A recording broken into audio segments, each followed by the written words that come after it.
like just in a grappling sense, if I crush his upper body, his lower body, can you get to your knees?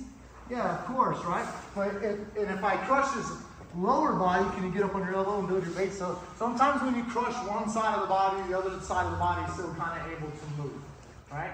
So while I'm doing this, Darce, I need you to understand that his lower half and his hips can be turning over. That's why I run into my knee, into his hip, and I'm pushing him like this as I do this.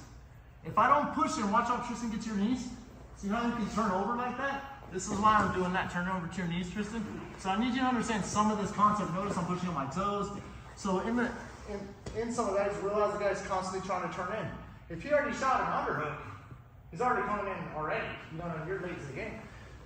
But we have to know what to do when someone does turn in and how to attack. You can finish Darces from the bottom. I'm not trying to say that's the best Darce. It is possible. It's one of my favorite. But it also leads a route out to the back, okay? But what I'm gonna do first here is show you what to do when he comes up. So if he comes up to his knees and I'm on his head and I have the full choke in, can you go up to your elbows, buddy, build your base? This is actually not a good position to knock him over. I get him out on my knees and spread your elbows real wide, like don't let me knock you over. Like this can't turn his head. Posture your neck real hard, starts to break open my Darce. I would rather, if I were caught in a Darce like this, I'd rather go back to a 3/4 Nelson, knock him back over and go into that fight and readjust fire than I would stay stuck like this while he's on his knees. My goal also in the Darce is it's a version of an arm triangle, so I want to close his elbow across his neck like an arm triangle or a regular triangle, right? I want to close that off. So back to your side for me.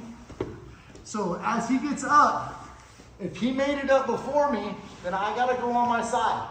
My feet go towards his head. A lot of people make the mistake of putting the feet towards the legs because that's like typical guard position. But I'm going to drop my head down. I'm over here. You stay wide, Tristan. So I'm going to Homer Simpson run towards him, and that should knock him over. He's back up on his knees. He stays super strong, right?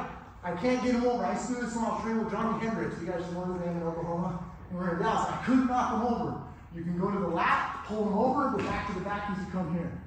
Now, as I get closer, I can get a top leg, a bottom leg, both of the legs, whatever the case may be, and I can stay squeezing. Or I can attempt to go to the mount. Just by doing this, it pushes his arm across his body, choking him even more.